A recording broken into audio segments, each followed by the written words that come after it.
কিছু স্বপ্ন আছে যা দেখতেও ভয় লাগে, মনে হয় এ তো আকাশকুসুম কল্পনা।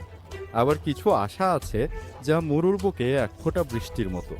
ঠিক তেমনই এক স্বপ্নের নাম কুইন সুলিভান। যে নামটা শুনলে বুকের ভেতরটা কেমন জানি করে ওঠে। মনে হয় লাল সবুজ জার্সিতে যদি ছেলেটাকে একবার দেখা যেত। সেই অসম্ভব স্বপ্নটাতেই এখন বাস্তবতার বাতাস লেগেছে। ব্যাপারটি কি দাঁড়ালো জানেন?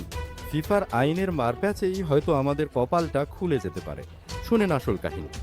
কুইন সুলিভান আমেরিকার হয়ে এক ম্যাচ খেলে ফেলেছে, তাও আবার 21 বছর বয়সের পর। এইখানেই তো ছিল গোড়ায় গলদ।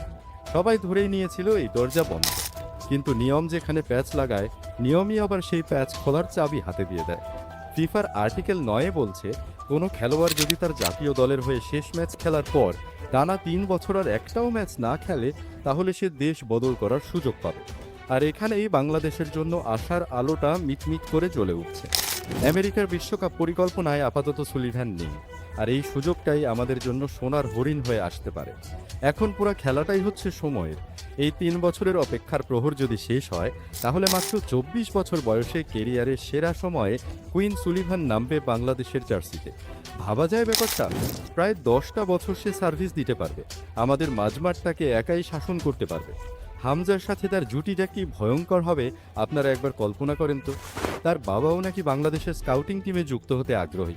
সব মিলিয়ে এক অন্যরকম সমীকরণ। 2034 বিশ্বকাপের যে স্বপ্ন আমরা দেখি, সেই স্বপ্নের পথে সবচেয়ে বড় বাতিঘর হয়ে আসতে পারে এই ছেলেটা। এখন শুধু সময়ের অপেক্ষা আর আমাদের সবার দোয়া। আপনারা কি মনে করেন, এই স্বপ্নটা কি সত্যি হবে? কমেন্টে অবশ্যই জানাবেন।